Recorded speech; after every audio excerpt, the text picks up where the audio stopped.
जय हिंद दोस्तों। हम फिर से हाजिर हैं नए वीडियो के साथ। कैसे हैं आप लोग?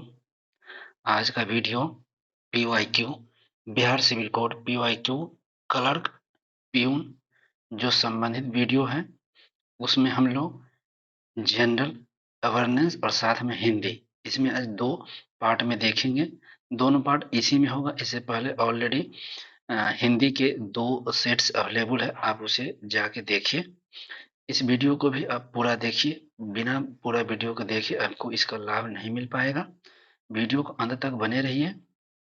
तो हम लोग पहले इसमें जनरल अवेयरनेस सामान्य जानकारी के यह पीवाईक्यू है, प्रीवियस सॉल्व पेपर है, जो ऑलरेडी यहाँ देख सकते हैं 17/7/2016 को यह क्वेश्चंस हुए थे एग्जाम 16 वाली वैकेंसी में। उसका हम लोग देखेंगे। इसका पूरा पीडीएफ हमारे व्हाट्सएप चैनल पे है, आप उससे जुड़िए। इस पूरे पीडीएफ को वहां से आप ले सकते हैं। इस क्वेश्चन में आप इस वीडियो को पॉज करके आप सारे क्वेश्चन को भी क्लिक करके बनाइए और लास्ट में इसका आपको हम आंसर भी आप मुझे बताइएगा सबके कितने मार्क्स सही होते हैं। तो चलेंगे हम लोग वीडियो पर, लेकिन उससे पहले आप पहली बार वीडियो को देख रहे हैं तो सब्सक्राइब कर दीजिए, बेल आइकन को दबा दीजिए ताकि आपको पूर्ण नोटिस मिलती रहे। और साथ में लाइक शेयर कर दे अपने दोस्तों को ताकि उन्हें भी इसका लाभ मिले। चलिए हम लोग चलेंगे क्वेश्चन नंबर 1 पे। तो क्वेश्चन नंबर 1 आप देख सकते हैं, सीधा सीधे यहाँ से सामान्य जानकारी। तो पहला क्वेश्चन क्या है? मेक इन इंडिया अभियान शुरू हुआ था। पहले भी ये प्रीवियस पेपर है इसका, और 2016 में एग्जाम हुआ था, उसको हम देख रहे हैं। इसके तर्ज पे आप रणनीति भी बना सकते हैं, आगे की तैयारी कर सकते हैं। तो चलते हैं बिना देर किए हुए। मेक इन इंडिया अभियान शुरुआत हुई थी 2016 से। भांति क्वेश्चन को ध्यान रखना है। मेक इन इंडिया आपके सामने ऑप्शन देख सकते हैं, 2 अक्टूबर 2014, 25 सितंबर 2014, 26 सितंबर 2014 या 15 अगस्त 2014। तो मेक इन इंडिया की शुरुआत 25 सितंबर 2014 को हुआ है। ठीक है, 25 सितंबर 2014 को मेक इन इंडिया की शुरुआत हुआ है। B is the correct.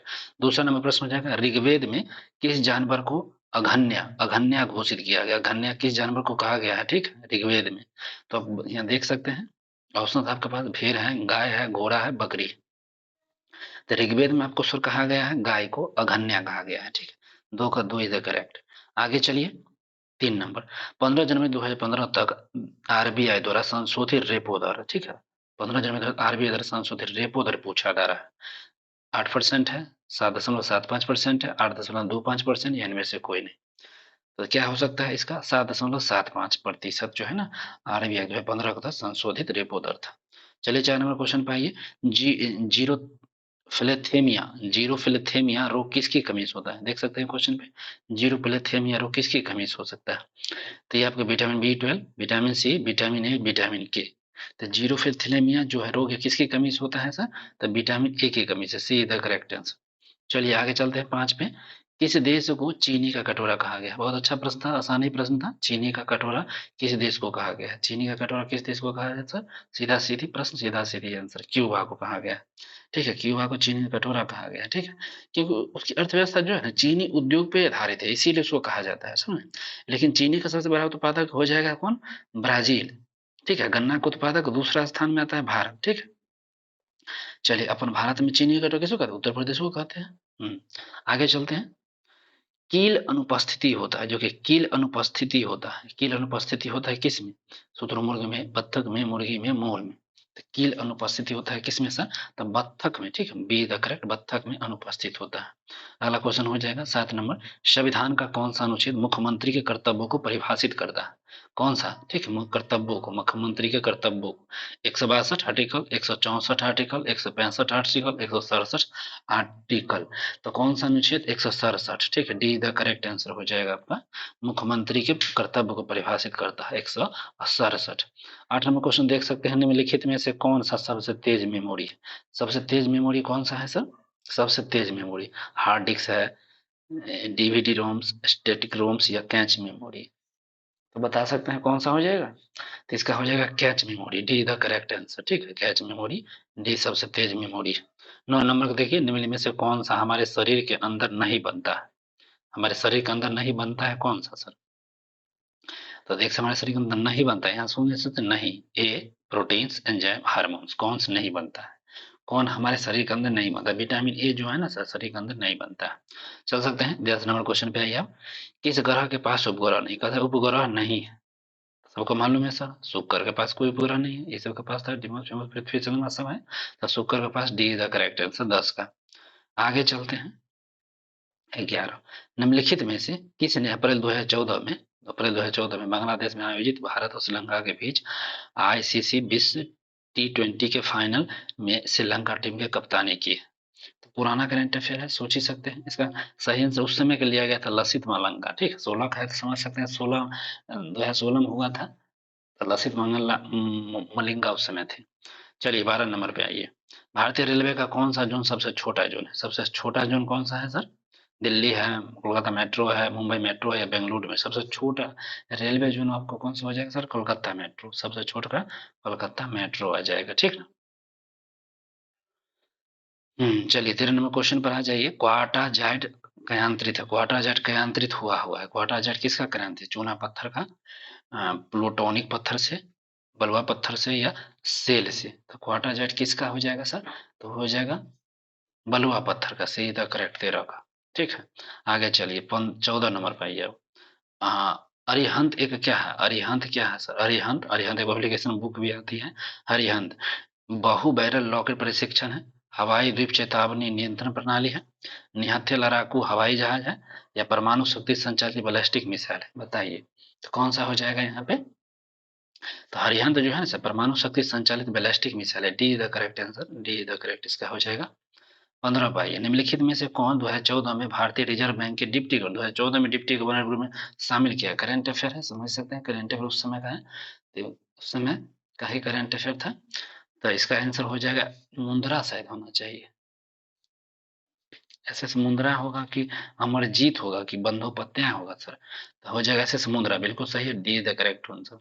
16 को देखिए, निम्नलिखित में से भारत की निम्नलिखित में से कौन सी मिट्टी कपास की खेती के लिए उपयुक्त है? कपास की खेती के लिए उपयुक्त कौन सी मिट्टी है सर? तो रेगुर मिट्टी, ए द करेक्ट, रेगुर मिट्टी कपास की खेती के लिए, काली मिट्टी जिसको बोलते हैं, ठीक है, रेगुर मिट्टी काली मिट्टी कहते हैं इसी को, ठीक है। अगला चलिए 17 पाइए। 17 क्या है? 2015 का 7वां ब्रिक्स शिखर सम्मेलन रूस के किस शहर में हुआ है? जो 2015 में ब्रिक्स शिखर सम्मेलन हुआ था 15 में, वह रूस के किस शहर में हुआ था?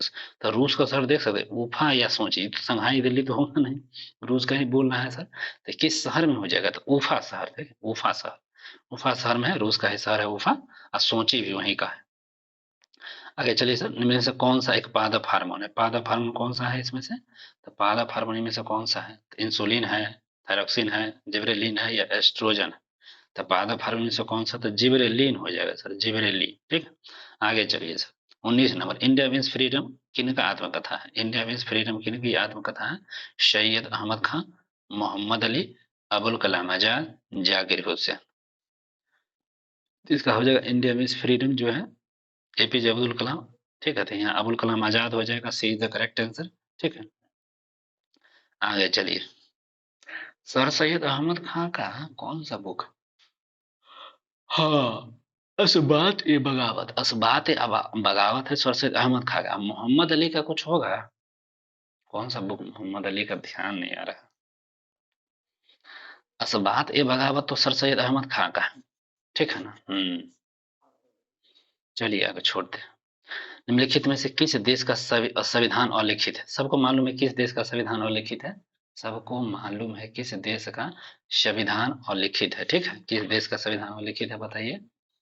ऑप्शन है भारत, पाकिस्तान, यूएसए या यूके। तो किस देश? यहाँ यूके हो जाएगा इसमें, ठीक है, करेक्ट आंसर यूके, 20 का डी। आगे चलिए 21। सरोत में कितने तार होते हैं? जो सरोत है उसमें कितने तार होते हैं? तो सरोद में कितने तार होते हैं बताइए? कितने तार होते हैं? 5, 7, 4, 9। सरोद में कितने तार होते हैं? तो 7 तार होता है, बी द करेक्ट आंसर। चलिए अगला क्वेश्चन, ल्यूमेन किसके का है? ज्योति चुंबकीय फ्लक्स घनत्व का, ज्योति तीव्रता का, प्रतिबिंब घनत्व का या ज्योति फ्लक्स का? तो ल्यूमेन किसका है? तो ल्यूमेन है ज्योति, ज्योति फ्लक्स का, डी द करेक्ट आंसर हो जाएगा, डी द करेक्ट आंसर। चलिए 23 नंबर, मध्य प्रदेश उच्च न्यायालय के पीठ कहाँ स्थित है? मध्य प्रदेश उच्च न्यायालय के पीठ कहाँ है स्थित?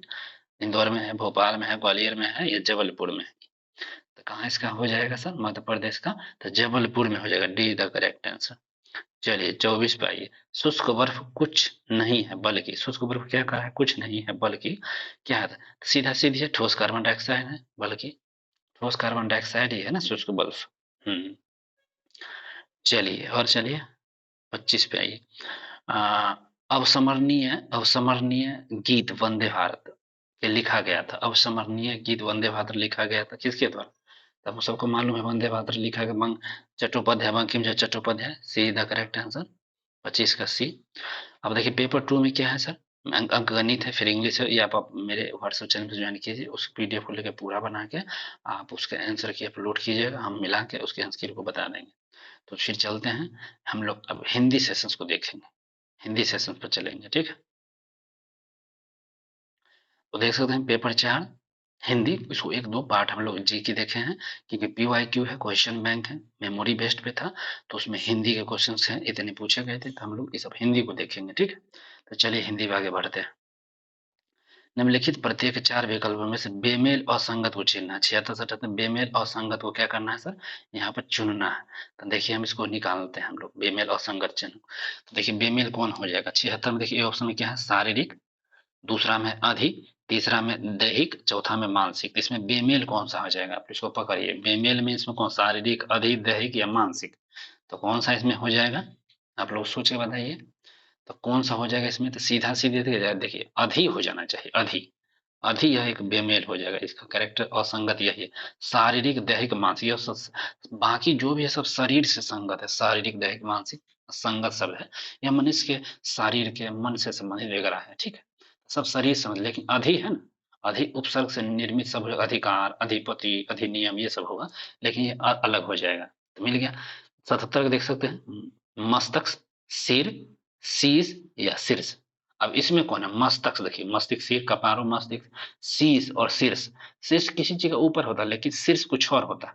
तो 77 का डी हो जाता है, डी ये अलग हो जाएगा। कोनो चीज का सिर, पेड़ का, लकड़ी का, उंगली का, किसी का शीर्ष अलग चीज होता है, सही ना। तो इसमें शीर्ष बेमेल हो जाता है। जैसे मस्तिष्क, सिर और शीश, माथा, ये सब पर्यायवाची शब्द है ना, सबका एक ही का। लेकिन शीर्ष का अर्थ क्या होता है, प्रमुख, प्रधान, श्रेष्ठ, तो अलग हो जाएगा ना। तो डी इसका आंसर करेक्ट हो जाएगा, डी तो क्या हो जाएगा, करेक्ट आंसर हो जाएगा। चलिए 78 को देख लीजिए, कठिनाई, जटिलता, खेद या समस्या, ठीक है। तो देखिए कठिनाई हो रहा है, जटिलता है, खेद है और समस्या है। इसमें देखिए असंगत को चुनना है, क्या हो जाएगा सर, असंगत। देखिए इसमें खेद जो है नहीं, खेद हो जाएगा असंगत आपका सी। बाकी सब तीनों कठिनाई, जटिलता, समस्या एक ही शब्द है, ठीक है।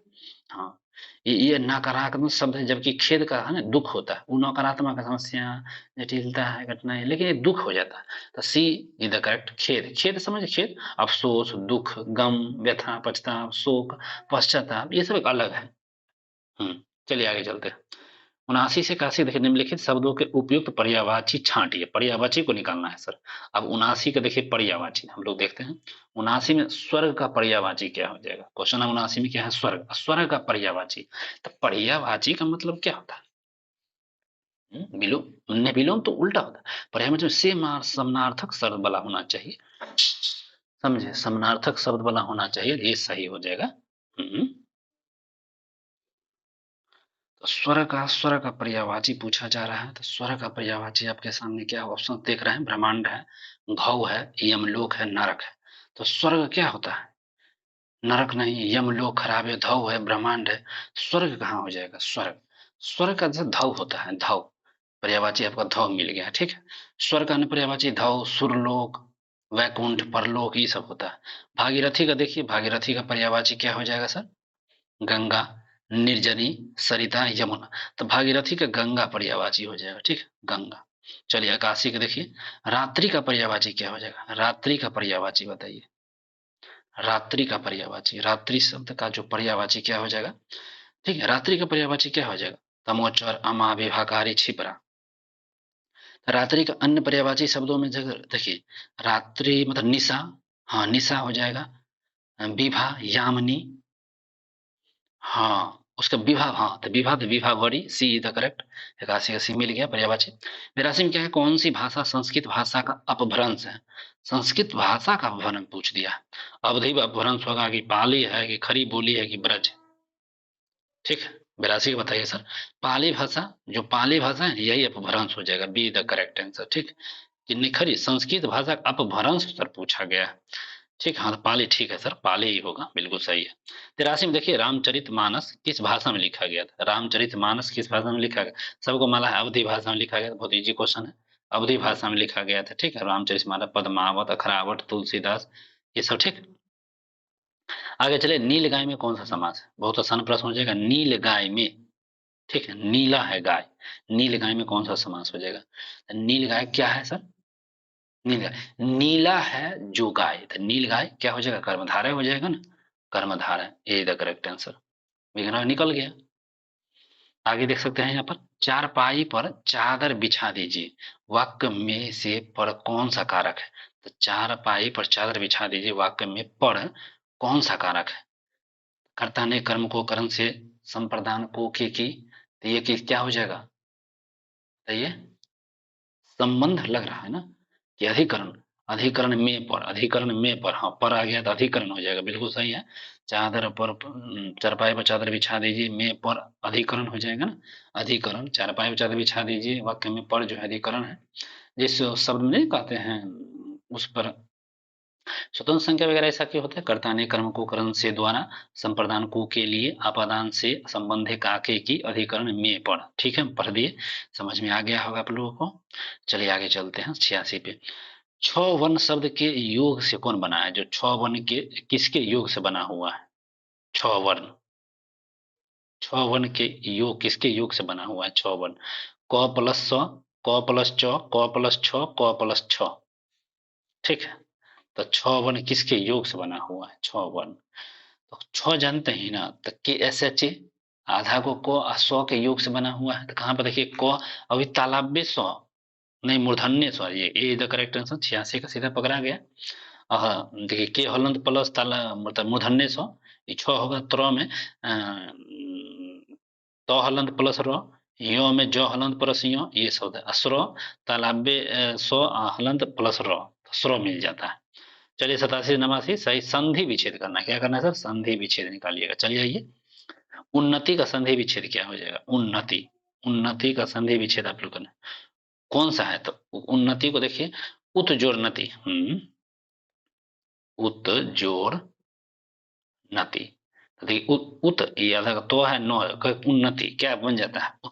उत जोड़ व्यंजन हो जाता है, मिलने से होने वाले विकार व्यंजन संधि, तो ये द करेक्ट आंसर। देखिए संधि विच्छेद किए तो व्यंजन पकड़ा गया है ना, तो हलंत जोड़ नो, तो नौ नौ हो जाए तो उन्नति। चलिए 88 को देखिए, रेखांकित का बताइए, रेखांकित का संधि विच्छेद क्या होगा? रेखांकित, इसका संधि विच्छेद करिए, रेखा जोड़ अंकित, रेखांकित, रेखा जोड़ अंकित, देखते हैं, रेखा जोड़ अंकित, खात रेखांकित, ये आकार है और है अनुस्वार होता है, रेखांकित, आपको लग रहा है ना, दीर्घ संधि हो जाएगा, दीर्घ संधि, ए द करेक्ट। चलिए 89 को देखिए, संसार, संसार का संधि विच्छेद करिए आप लोग, संसार का संधि विच्छेद। अब संसार का विग्रह तोड़ा जाए, क्या हो जाएगा? सक जोड़ कार, संसार, सम जोड़ सार, हाँ, सम जोड़ सार।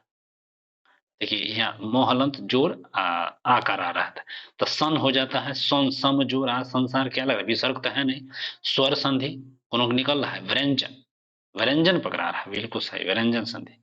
तो 89 का सी द करेक्ट आंसर। चलिए और इधर आगे देखिए, 89 के बाद 90, 90 में देखिए, 90 से 92 क्या क्वेश्चन दिया आपके सामने है। 90 देखिए, उपयुक्त निम्नलिखित शब्दों के उपयुक्त नीचे दिए गए विकल्पों में से उपयुक्त समास छांटिए। देखिए समास आ गया सर, समास बताना है। चलिए तो बताते हैं, दशानंद, दशानंद में कौन सा समास है सर? दस है आनंद जिसके, दशानंद, दस है आनंद, बहुब्रीहि हो जाएगा, सीधा सीधी, ए द करेक्ट आंसर। चलिए पीताम्बर, पीला है जो अंबर जिसके, पीताम्बर, पीताम्बर, ठीक है ना, पीला है अंबर जिसका, वस्त्र जो होता है पीताम्बर, ये भी बहुब्रीहि है, बहुब्रीहि समाज ये भी हो जाएगा। अगला देखिए, यथाशक्ति, अव्ययी भाव, सीधा सीधी पकड़ा है, तो हम तो सर जानते ही हैं, यथाशक्ति, यथाशक्ति सीधे अव्ययी भाव होता है। अव्ययी भाव का मैं आपको बताया था फॉर्मूला क्या होता है अव्ययी भाव में, जिस सामासिक पद का पहला खंड अव्यय हो उसे अव्ययी भाव समास कहते हैं। पहला खंड प्रधान होता है, जैसे यथाशक्ति, यथासंभव, प्रतिदिन, ये सब प्रधान है, आजन्म, तो यही होता है यथाशक्ति अव्ययी भाव समास। चलिए आगे चलते हैं। 93 से 95 क्या है? निम्नलिखित मुहावरा और लोकोक्ति के लिए उचित विकल्प को चुनना है। मुहावरा लोकोक्ति है, उसमें उचित बनना है। देखिए आगे देखते हैं। अंधे के हाथ बटेर लगना, बहुत अच्छा क्वेश्चन है। अंधे के हाथ बटेर लगना, 93। अंधे के हाथ बटेर लगना अर्थ का भाग क्या होता है? अचानक कोई लाभ होना ना, बिना परिश्रम के सफलता मिल जाना, भाग्य से कोई वस्तु मिल, हाँ भाग्य से कोई वस्तु को मिल जाना, ये सही है। भाग्य से, अंधे के हाथ बटेर लग गया, भाग्य से कुछ वस्तु मिल गया इसीलिए होशियार। सीधा करेक्ट आंसर 93 का। चलिए 94 देखिए। हथेली पर सरसों, हथेली पर सरसों का जमती, हथेली पर सरसों का जमती। तो हथेली पर सरसों का जमती, सरसों के लिए पर जमीन चाहिए हथेली पर, नहीं गलत है। सफलता समय पर आती है, ये भी गलत है। आपको लग रहा है ये भी गलत है। हर काम में मनमानी नहीं चलना, ये भी गलत है। काम के लिए समय चाहिए और जब चाहो तब काम नहीं हो सकता, हाँ ये सही है। डी द करेक्ट आंसर आपका। हथेली पर सरसों नहीं जमती। चलिए 99 के फेर में पढ़ना। अब 99 के फेर में पढ़ना, 95 नंबर क्वेश्चन में 99 के फेर ना कर, तू 99 का फेर में है, मतलब वही बात है। 99 के फेर में पढ़ना। ऑप्शन देखिए। धन कमाने में लगाना, गलत। मूर्खता, मूर्खता के कार्य पर बैठना, मूर्खता के कार्य पर बैठना, ये भी गलत लग रहा है, नहीं भाव पर लग रहा है। किसी चक्कर में पड़ जाना, हाँ 99 के फेर में, हाँ हाँ हाँ ये सही है। 99 का फेर कौन चक्कर में है तो, हाँ परिवार झंडी तो गलत है। तो 95 के सी हो जाएगा। 99 के फेर में पढ़ना मतलब किसी के चक्कर में पढ़ना। चलिए आगे चलिए। हिंदी का प्रथम महाकाव्य कौन सा? हिंदी का प्रथम महाकाव्य कौन सा है? बहुत अच्छा क्वेश्चन है। पृथ्वीराज रासो, पद्मावत, रामचरितमानस, पृथ्वीराज विजय। तो हिंदी का महाकाव्य कौन सा हो जाएगा? तो पृथ्वीराज रासो हो जाएगा सर, प्रथम महाकाव्य हिंदी में। तो ये द करेक्ट आंसर है, ठीक है। पृथ्वीराज रासो जानबे करते हैं, चंद्रबरदाई द्वारा लिखा हुआ था। ये चौहान वंश, पृथ्वीराज चौहान की वीरता का वर्णन इसमें मिलता है। हिंदी का प्रथम उपन्यास कहेगा ना तो परीक्षा गुरु है, श्रीनिवास दास के द्वारा लिखा गया। हिंदी का प्रथम महाकाव्य बोलेगा तो पद्मावत है हिंदी का, मतलब वो जयसिद्धर। हिंदी का प्रथम आत्मकथा बोलेगा तो अर्ध कथानक है, बनारसी दास द्वारा जैन द्वारा लिखा हुआ। चलिए और आगे चलते हैं। तितली किसकी रचना है? तितली जो पूछ रहा है, तितली किसकी रचना है? तितली किसकी रचना है? जयशंकर प्रसाद, आचार्य रामचंद्र शुक्ल, श्याम प्रसाद दास या आचार्य महावीर द्विवेदी। तो तितली किसकी रचना है? तितली सर आपका रचना हो जाएगा जयप्रकाश, जयप्रकाश, जयप्रकाश जयशंकर प्रसाद का, ठीक है। तितली उन्हीं का रचना है। चलिए 98। निम्नलिखित में से सबसे पहले अपनी आत्मकथा हिंदी में किसने लिखा था? हिंदी में सबसे पहले आत्मकथा लिखने वाला राजेंद्र जी हैं, श्याम सुंदर दास हैं, जवाहरलाल नेहरू हैं या सेठ गोविंद दास हैं। तो हिंदी में पहली आत्मकथा लिखने वाले कौन है? तो ये आपके हैं राजेंद्र प्रसाद जी, सबसे पहले, ठीक है, आत्मकथा लिखने वाले। तो 98 का ए हो जाएगा, ठीक है। चलिए और अगर हमें पता है कि प्रथम रचना में हम बताते हैं भारतीय शिक्षा, गांधी जी की देन, मेरी आत्मकथा, मेरा यूरोप यात्रा, चंपारण में महात्मा गांधी और खादी अर्थशास्त्र, ये सब उनकी कृति है। चलिए 99। अमला जीवन हाय तुम्हारी यही कहानी, आंचल में है दूध और आंखों में पानी, उपयुक्त व्यक्ति का किस वाक्य से है? अमला जीवन हाय तुम्हारी यही कहानी, आंचल में है दूध और आंखों में पानी, ये जो उक्ति है उसका वाक्य के, ये किस वाक्य का है? यशोधरा का है, कामयानी का है, साकेत का है या आंसू का? पूछ दिया गया ये कहाँ का है, किनकी युक्ति है बताइए। तो देखिए यह और यशोधरा जी का है, ये तो करेक्ट आंसर यशोधरा जी का है, ठीक है। यशोधरा के मैथिली शरण गुप्त, यशोधरा काव्य का है, मैथिली शरण गुप्त द्वारा रचित जो प्रसिद्ध काव्य है जिसका प्रकाश 1993 में हुआ था। यशोधरा महाकाव्य में गौतम बुद्ध के गृह त्याग की कहानी का केंद्र रखकर रखा गया था, तो यही उसकी है। तो 99 का यशोधरा। और अंतिम है आज के सेशन का अंतिम प्रश्न हो जाएगा यहाँ पे। कबीर दास की भाषा क्या थी? साधु ककरी, खरी बोली, कन्नौजनी या ब्रज? तो कबीर दास की भाषा क्या थी? साधु ककरी थी, साधु ककरी, ये द करेक्ट आंसर हो जाएगा। कबीर दास के काव्य में पंचमेल, खिचड़ी, साधु ककरी कहलाते हैं। कबीर दास की प्रमुख रचना में बीजक, सुख निधन, वसंत शब्द, ये सब क्या था? इनकी रचना थे। तो वीडियो आपको कैसा लगा कमेंट करके जरूर बताएं। कोई सजेशन, कोई सुझाव, कोई प्रश्न गलत वगैरह हो तो आप उसको भी कमेंट कर सकते हैं। बस पढ़ते रहिए, मेहनत करते रहिए, सफलता बिल्कुल होगी। चलते मिलते हैं एक दूसरे वीडियो में, तब तक के लिए अपना ध्यान रखिए। Bye bye.